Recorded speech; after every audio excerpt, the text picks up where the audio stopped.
Does your brand new Toto toilet make a hissing sound and keeps running all night?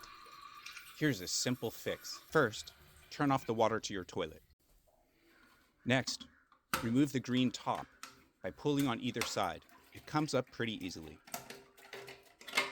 This piece can be removed by squeezing the two top tabs. It comes off easily as well. The next piece comes off by twisting it to the left.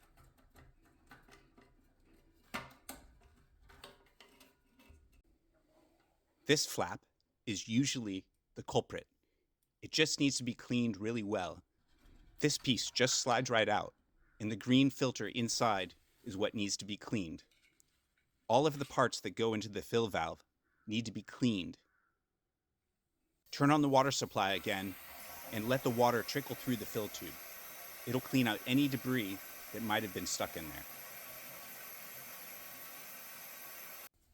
Now just reassemble all of the pieces in the same order as you took them out. It's really simple, but make sure you clean each piece thoroughly. That's the whole point of this. The first time you fill up your new toilet, sometimes it forces debris from construction and in the new line into the system. It just needs to be cleaned out. It's pretty simple. Now that everything is reassembled, turn back on the water and fill up the tank. Success! The toilet is no longer hissing and burbling. You fixed your problem. Great job.